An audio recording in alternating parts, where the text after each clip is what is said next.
Honeypot Lupton is attracting the road does like flies, but he wants to sting a buck. And he gets a guided tour of the Gamebore factory and is presented with the first slab of his new, redeveloped Clear Pigeon cartridges. And there's more. Is it the end of buying blind? Blaser Sporting opens the doors to free rifle test drives. Plus we're finding out who is the best full-bore rifle shooter in Britain by going to Bisley for the Queen's Prize. Well, did you expect nothing less than a bumper crop for our 400th show? Oh good grief, where have the years gone? Welcome to Fieldsports Britain!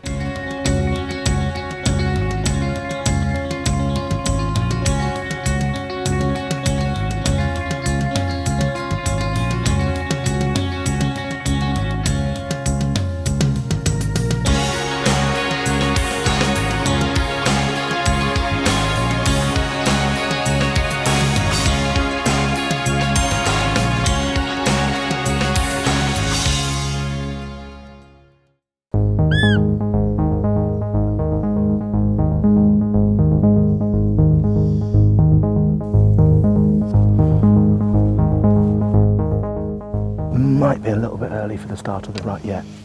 The gentleman that taught me all about roe many years ago, who would always say that he didn't expect anything to be kicking off until the 20th. I know you can't put a date on it, but it tended to ring true, or it might have just been that we didn't bother going out until the 20th. So it worked for us. There could be something, but yeah, we're going to go and have a few squeaks about, see what's here, and enjoy the afternoon.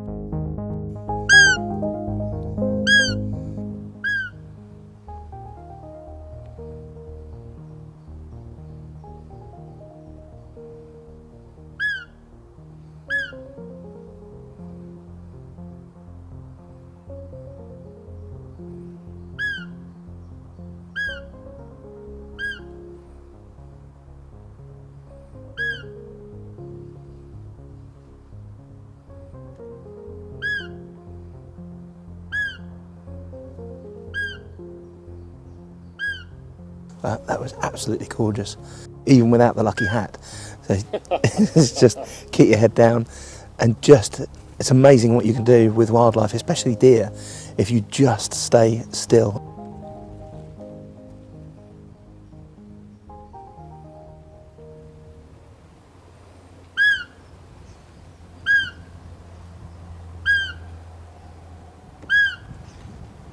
There was three of us standing here, and she came to within easily 5 yards of us and was standing there, just a little bit of an undertone of unsure barking there, she just a little bit, just speaking a little bit there, where she just wasn't sure, a little bit of foot stamping, but just so inquisitive. We set ourselves against the tree here and the hedge, so it breaks up our outline. But even at that range, she was really sort of struggling to figure out exactly what we were. You don't need any more, you don't need to squeeze the trigger.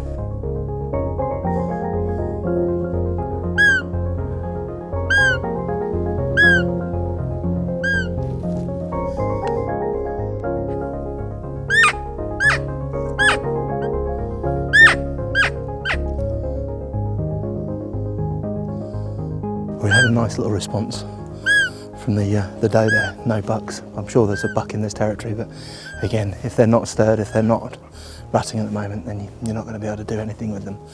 So it might just need another week or so. Obviously we'll continue into the evening. A couple of calls doesn't really give you a good gauge, because it can just turn on at the flick of a switch if they are starting. But the one thing I want to say whilst we're here is just about the wealth of wildlife on a shooting estate. This is the thing that a lot of people don't realise, is that if there wasn't a shooting estate here, then every single piece of this ground up to the woodland edge would be being farmed. So you wouldn't have this lush habitat that's supporting a lot of insect life and a lot of other wildlife that benefits from these areas. The one thing that I have noticed this year is where I live, we are surrounded by quite heavy agricultural areas, and the lack of butterflies, the lack of insect life, even the lack of honeybees that I've been noticing over the summer have been absolutely horrendous. And it's only when you come back into an environment like this that you realise just what it should be like. As you're looking across here, it is just absolutely full of insect life, which is the very embryonic stage of the food chain for so many species. And unfortunately, this is what we're losing through intensive agriculture and the heavy spraying that we're seeing employed these days. And I think it's something that we do need to reverse. Being involved with the countryside, being involved with country pursuits, we're at the front line of seeing what's going on, and I think it's down to us to start red flagging what is happening and just make people aware and try and make a change. And as I say, when you come here and you see the wildlife that is available, when it's not heavily managed, when it's not cropped up to the very edges, and when it's not sprayed, yeah, it's chalk and cheese.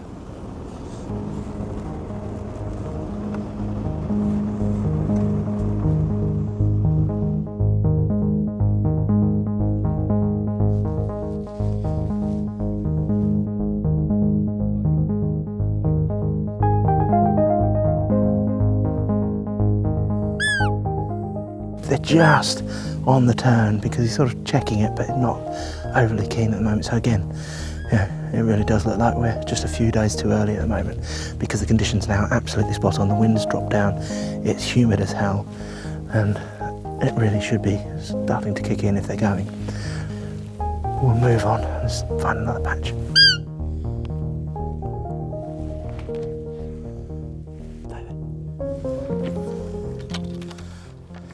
Had that young buck come across. I should have shot him when he came out, because again he's a perfect little cow buck. But I just wanted to see if we could get a response out of him. And he was just very nonchalant and then just carried on away feeding. He may just come out or just feed along, so we'll just give it 5-10 minutes and see if we can see him again. But he's just in this little maze strip here.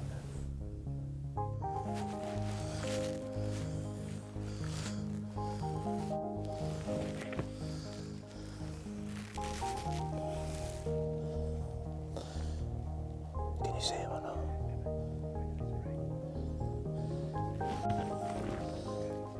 Yeah. You want him?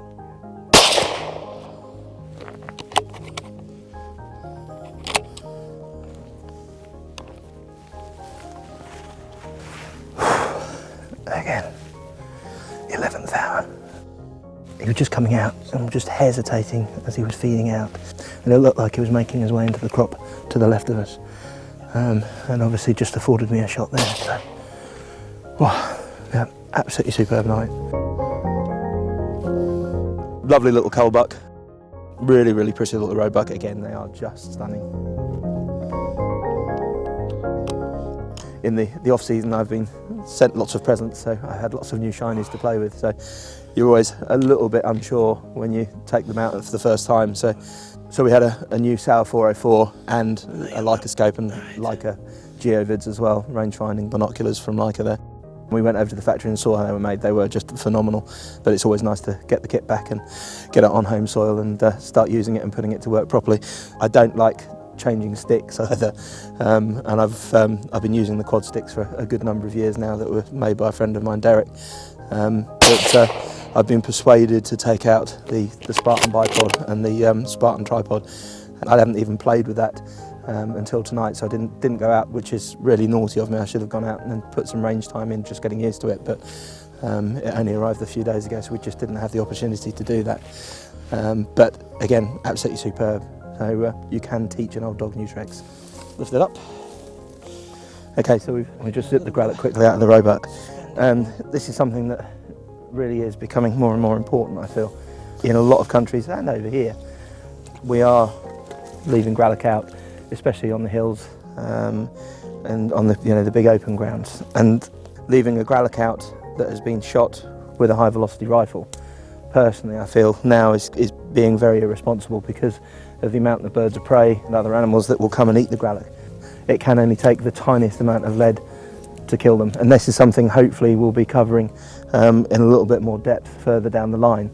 And it's something that I've been looking at over the last few years, especially with highly frangible bullets. When you're shooting animals, the fragmentation of the bullets and how far they travel within a body, within a carcass and within the gralloch is quite phenomenal.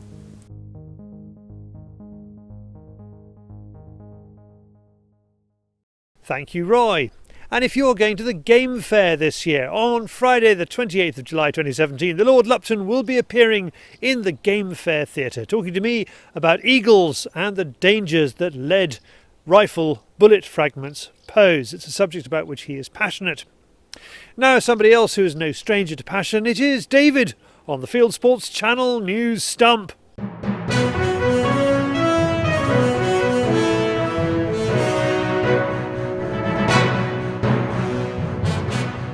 This is Fieldsports Channel News. Celebrity chef Gordon Ramsay has cooked up not so much a sizzling dish, but a slithering dish. He's been filming the ongoing python hunt in Florida, the long-term project to get rid of Burmese pythons that are loose in Florida's Everglades. The show, The F Word with Gordon Ramsay, will feature him cooking python in a portable oven. The Scottish Government is running into trouble with the crofters over deer. Crofters who bought out the North Assynt estate under Scotland's land reform initiative are at loggerheads with Scottish Natural Heritage over deer culling. They're not killing enough deer, says SNH, so it is threatening to send in marksmen without the crofters' permission to shoot the animals. The crofters argue that deer numbers are vital to generate income for the estate from deerstalking. They describe SNH as a quango gone mad. Just a quick reminder. The Game Fair takes place this weekend, 28th to the 30th of July 2017 at Hatfield House in Hertfordshire. Here is a tired but happy Game Fair staff member to talk it up. What are my main reasons for coming to the Game Fair? What are the attractions? What are you offering? Well, we've got an incredible gun makers area, fishing area, attractions, far more in the main ring. We've got a theatre with incredible people from the field sports community. We've got, just an amazing weekend of entertainment for the field sports community. News from a viewer next. Do you know this man? He is called Gareth Hurley and it's his birthday on the 28th of July. His daughter, Neve, says Fieldsports Channel is all he watches on YouTube, and please can we say happy 46th birthday. Happy birthday, Gareth. Now a few days ago we got involved in a Vinnie Jones story. Antis hacked his Twitter account and posted what has been identified as an old photo of several dozen foxes shot in Australia, claiming that he had shot them. They tagged us and Basque in the post. We are of course grateful for the recognition, and Vinny pointed out later that he did not shoot them. Sad news from Spain after a Spanish hunter, after years of abuse online, has taken her life. Melania Capitan rose to prominence by posting images of her kills on social media. The 27-year-old had almost 10,000 followers on Instagram. She was found dead in her farm in Huesca in the northeast of Spain. Antis who believe they successfully killed her by cyberbullying are now the subject of a criminal complaint filed by the Royal Spanish Federation of Hunting. A Fieldsports Channel viewer has won an award for his ibex. Hesham Usama Khan from Pakistan shot a 53-inch animal that made the top 6, winning the Carlo Caldesi Award from Safari Club International's Italian chapter. He used a 7mm Magnum Steyr Mannlicher with a 162-grain soft-nosed bullet and shot the animal at around 800 yards. Scope is a Leopold VX3 with a varmint reticle. And finally, the WWF has a new weapon in the fight against tiger poachers. Hari Rani Chowdhury is a member of the community-based anti-poaching unit in Nepal. Her anti-poaching unit patrols the forest to monitor and report illegal activity. And she goes out into the community to show why tiger poaching is wrong. You are now up to date with Fieldsports Channel News. Stalking the stories, fishing for facts. Thank you, David. Now, Mr. Crow has been recognised for his services to pigeon shooting with his own new cartridge. We went with Andy up to the factory to see them come off the production line.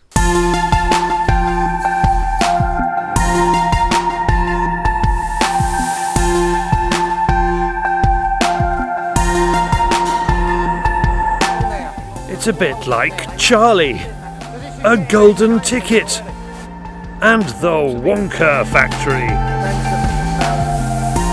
Andy is out of his crop comfort zone and on a day trip to sunny Hull on the UK's east coast, home of shotgun shell manufacturer Gamebore. For a man who has sent tens of thousands of Gamebore shells skywards over the years, it's quite a thing to see just what goes into creating a box of cartridges. However, what makes this extra special is he will witness the first of his new Clear Pigeon coming off the conveyor belt. Andy has been instrumental in making changes to this well-known cartridge, and he's on the box. You're always thinking where these coming from and who packs them, and just watching the team here packing, it's just unbelievable. Yeah, it's an eye-opener. So when are we going to see your shell then? Well, hopefully we're going to see it later on this afternoon. That's what I'm hoping. That's what I'm hoping. It'll be a bit weird seeing you coming off the conveyor belt, isn't it? It will, yeah. Yeah, it certainly will. They're getting ahead of themselves, packing their game shells now. Ready for the game season already, so still I don't suppose it's that far away when you think of it, but this time of year all you associate it with being the clay season, you think all they'll be packing is clay cartridges, but they're not, they're really punching out game cartridges at the moment, which is good. Kid in a sweet shop doesn't quite cover it.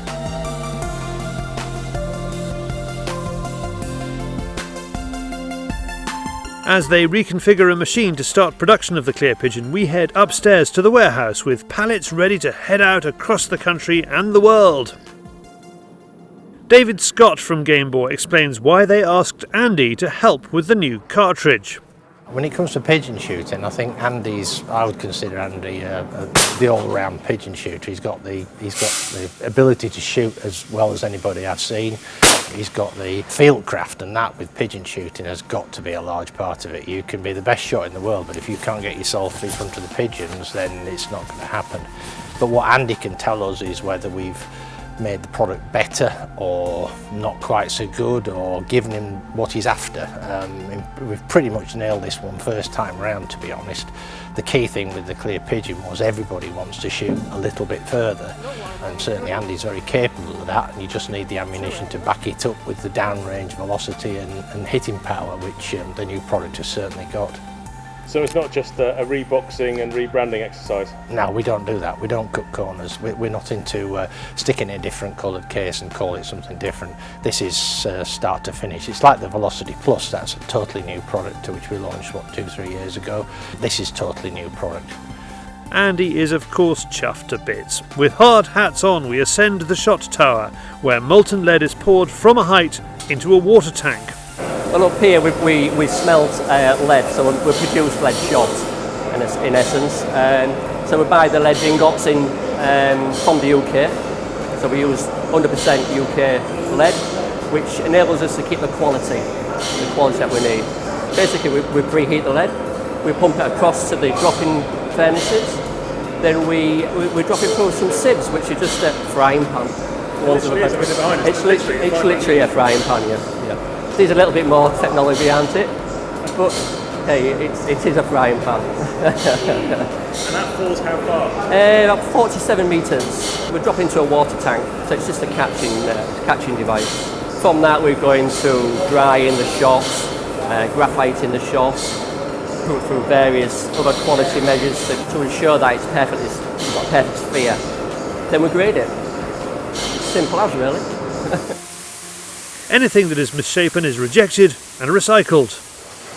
Our last stop on this factory tour is back on the packing floor, and Andy's shells start coming off the production line. Quite a moment.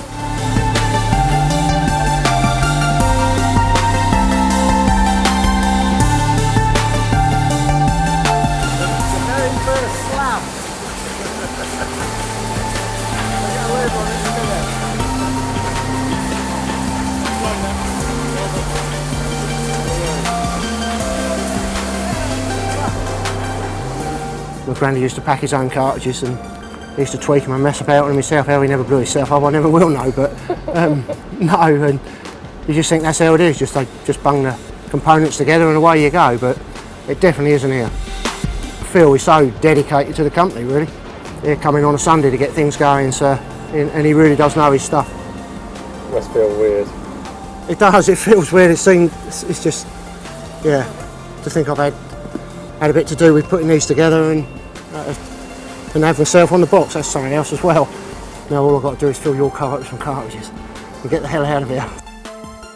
For more information about the Gamebore range, go to gamebore.com. The official launch of Andy's new Clear Pigeon shells by Gamebore is at this year's Game Fair, and Andy is appearing at the Game Fair Theatre on the stage with me, where he will have David with him for moral support and may even be wrapped up in camo netting as a comfort blanket. Now, from creating ammunition to free ammunition, and the Blaser Sporting Day we've been talking about for months that took place last weekend outside Bristol, where like-minded shooters went to test drive optics, shotguns and rifles.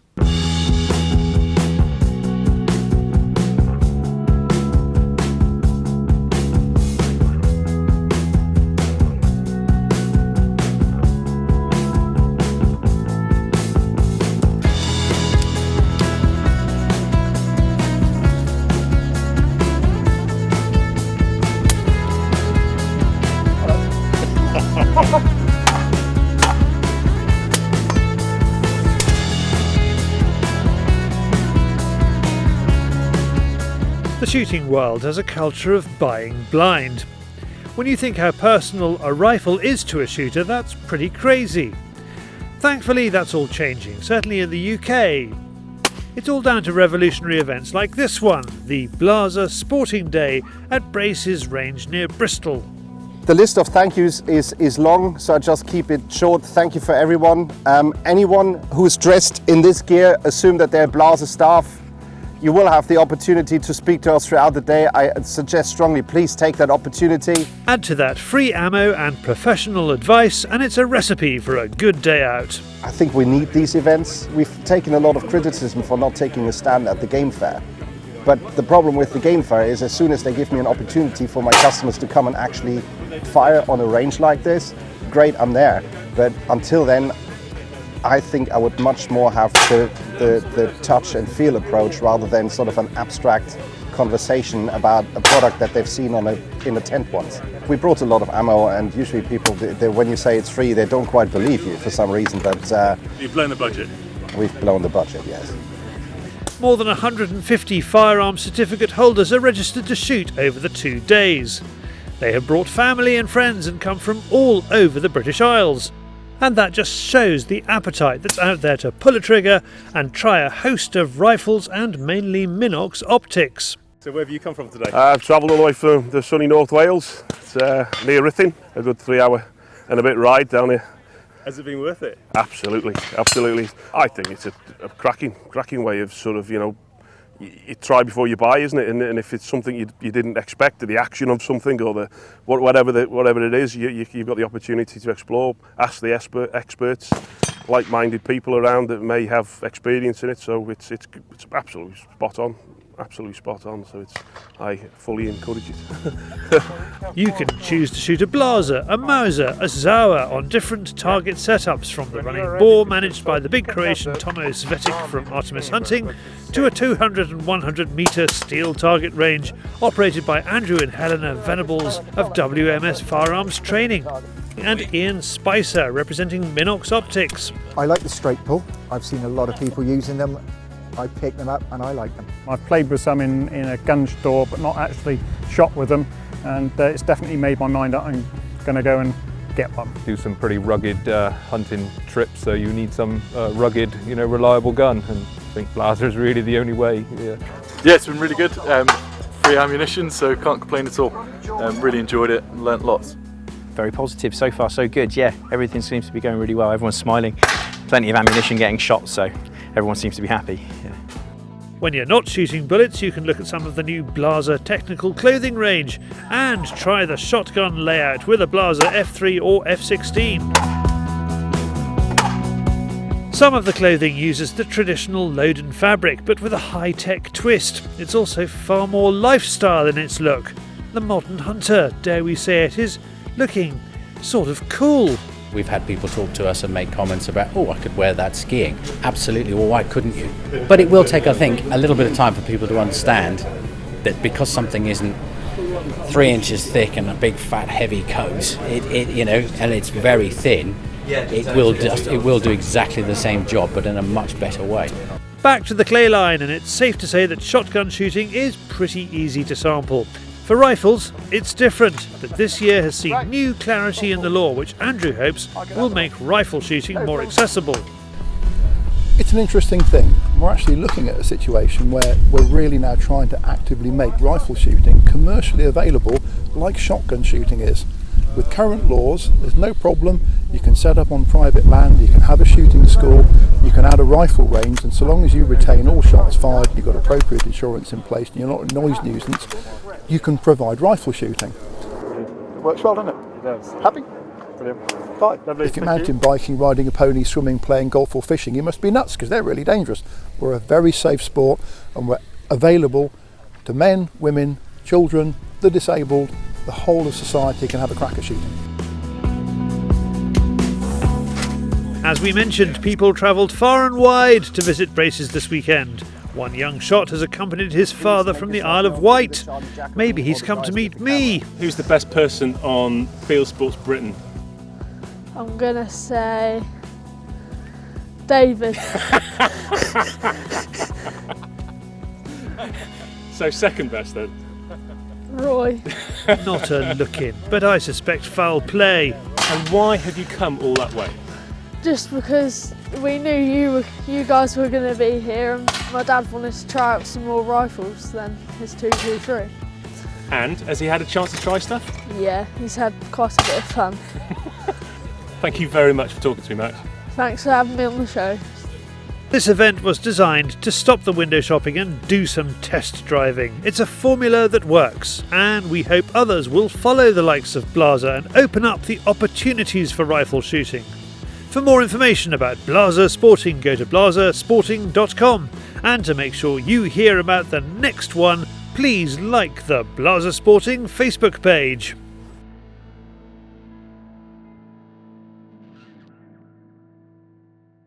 How do bullets perform in the rain? Well, this year's Queen's Prize will be remembered for being soggy but no less closely fought for all that. We're off to Bisley now for NRA TV.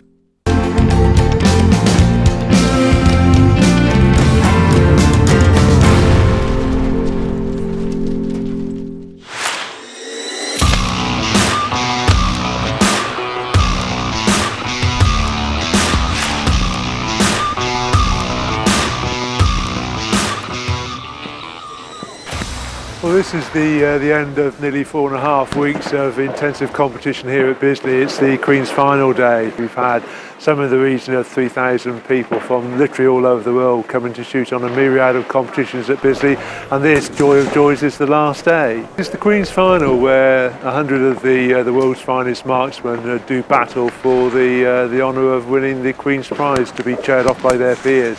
So a very short and snappy competition. Two distances, 900 yards and 1,000 yards this afternoon, and at the end of it we'll be acclaiming the winner. The sun always shines on the Queen's Final, so we're just having a little bit of rain to lay the dust. The Queen's Prize goes back to the days of Queen Victoria. The winner picks up £250, the same now as in 1860, but such glory. The movement was to try and improve the quality of marksmanship amongst British soldiers, and in particular the reservists. There were a group of largely the aristocracy, led by Earl Spencer and others, who got together and decided to hold a prize meeting for shooting, and of course that started at Wimbledon. So for most of its history, or the early part of its history, you had to be a serving member of either the forces or the reserve forces to take part. It is the prize that every full-bore rifle shooter wishes to win. As the rain drips off the barrels and the shooters move from 900 yards to 1,000 yards for the second leg of the competition, Chief Range Officer Peter Turner explains how the scoring works. So this is what the target looks like to the shooter, and when he fires in it there'll be a splash in the sand, and the butt marker will bring the target down. He'll find the hole and he'll put that in it. The fire will be able to see that orange disc through his telescope and know where it's gone. And you also have this board which shows you the relative score, V5, 4, 3, 2 and 1. So this is what his register keeper will use for actually writing down how many points he's just scored. whereas the spotting disc will be used by the shooter to change his sights and adjust for wind. Two components to the weather that really matter. One is the rain. Now, it doesn't affect the bullets. I've heard people say that raindrops would hit the bullets and make them drop. They don't. Actually, the bullets travel faster in the rain. But what it does do, and I think you should be able to see that over my shoulder, pretty clearly, yes, it's misty. And when you're staring through a little aperture sight, which is at the back of the rifle, small 1mm diameter hole, at another little hole, which is on the end of the rifle, things get very difficult to see clearly. So that's point one. Secondly, we've got a bit of wind. Now, currently, it's dropped a little from about 2 minutes ago. This wind, which is coming over their shoulders, following the bullet down the range, is going to make the bullet's flight a little bit wobbly. It's going to push it very slightly, currently, very slightly to the right, and they're going to have to allow for that by altering their sights. Now, that's the conditions. They know how to cope with it, and that's fairly easy for them. What won't be easy is if we suddenly get a big gust of wind, and just as they're about to shoot. But the big thing is what's going on in their heads. Now, when they're lying down there, you've got two things. One, you're getting wet, which is no fun at all. You've got to keep the gun dry. You mustn't let water get into the action. Your ammunition must be dry, because if you put a wet round into the chamber, you fire it, you create steam. Steam will make the bullet go differently. And in shooting, you want the same thing to happen every time. So you're really worried about that. Equally, you'll know what score you got this morning.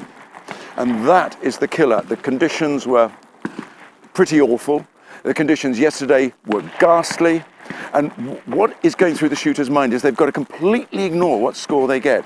Now, as spectators, what we're hoping for is that the wind will throw all over the place, the rain will come and go, and that will make it a really exciting mix. What the top shooters want is they just want to keep popping them in the bull. There's a lot going on there, and I'm glad it's not me. So people are starting to finish, so we've got Glyn Barnett on a 296, Gaz Morris on 295. However, Parag Patel is currently only 3 off with 1 shot to go. If he puts his next shot in the bull, he's won the Queen's prize.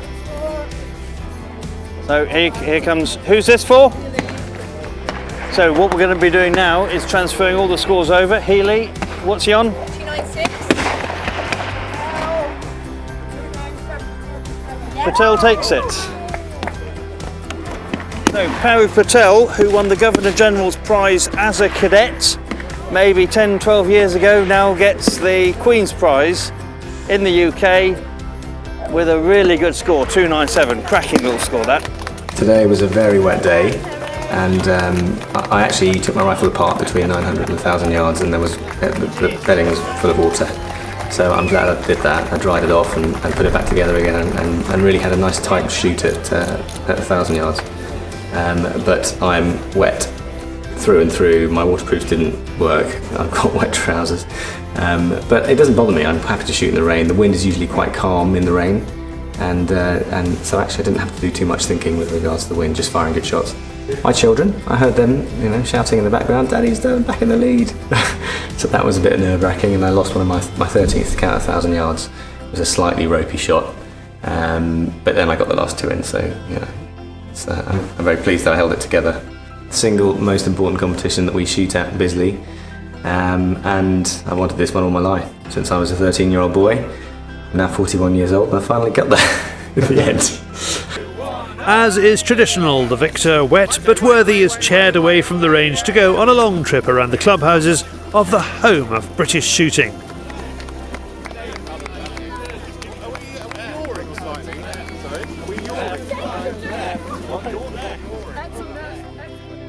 What a good win by Parag, something he's been aiming for all his life. Now here's what's coming up at Bisley over the next few weeks. This weekend, the 28th to the 30th of July 2017, is the second Cottesloe Heath Challenge for Target Shotgun. Last year the NRA had 130 competitors over 2 days. This year it is spreading the event over 3 days. Friday for the range officers, Saturday and Sunday, and more than 150 competitors have already signed up. making the largest event of this type in the UK. It is round 8 of the NRA Shotgun League. The 26th to the 27th of August sees the NRA's third Gallery Rifle Weekend. It is the Gallery Rifle National Championships with events including GR&P, 200-yard, full bore, McQueen both, mini and full bore, target shotgun and practical pistol. These championships are open to all levels of shooter, from novices and newcomers to national squads competing in the home county's national match. And there are 2 guest days coming up. On the 20th of August it's 200 yards on Short Siberia, and on the 30th of September it is 600 yards on Century Range. For more on this and on all the events that the NRA runs at Bisley and across the UK, visit nra.org.uk.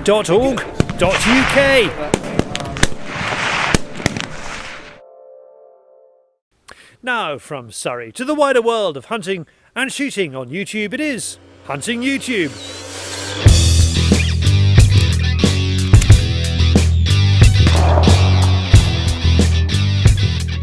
This is Hunting YouTube, which aims to show the best hunting and shooting videos that YouTube has to offer. Robin Foxer sends in his latest Corvid strategy film. He is out on the farm in whisper mode with a 410 silenced shotgun and an Air Arms S510. In New Zealand, Clark boys are getting serious. They're going to make a series on YouTube, so good on them. Here is a peek at what's coming up. Look out for it from the 27th of July 2017. In the Hunt episode 1 is the first of a 3-parter on YouTube about turkey hunting. In this one, 11-year-old novice shooter Taylor is out with a shotgun after turkeys in Montana. Dave Barrett is in a canoe in the Eastern Bay of Plenty, New Zealand. This is highlights from his duck season in May and June this year, as recorded by the GoPro. Moving to the USA, Razorback Mallards is a review of an Arkansas duck hunting operation. The Mojo guys are out with Harrison Banks at Commander's Corner in a full 20-minute episode. Quite a lot of driving and talking about his feelings before you get to the action, and he could have spent a little more time on the range, but the good news is that the ram goes down. John Stallone waited 7 years to draw a free-range Barbary sheep tag in New Mexico, so is understandably excited. With big ibex in the news, here is a new film by Turkish channel Recep Isa, I hope I got that right, showing shooter Attila Anyos in the frontier country taking his first Anatolian Bezoar ibex. And finally, viewer Fabian Zentrigan sends in A Conservationist's Cry. The Professional Hunters Association of South Africa, FASA, made this film to show how big game hunting is at the heart of conservation. With the summer silly season already filling up with dead lions, it's a good time to watch it. That's it for this week. I have put all these films into a playlist for you. Click on the link or check this film's description. If you have a YouTube film you would like us to pop into the weekly top 8, email me the link, charlie@fieldsportschannel.tv. Well, that's it, the end of our 400th show. Pat on the back for that. If you haven't done so already, please pop over to our website, fieldsportschannel.tv, where you can click to like us on Facebook, follow us on Twitter, subscribe to us on YouTube, pop your email address into our register page, and we'll contact you about this show by email. This show, Field Sports Britain, of course, it's at 7 PM UK time every Wednesday, and this has been Field Sports Britain. See you at the game fair. Good hunting, good shooting, good fishing, and goodbye.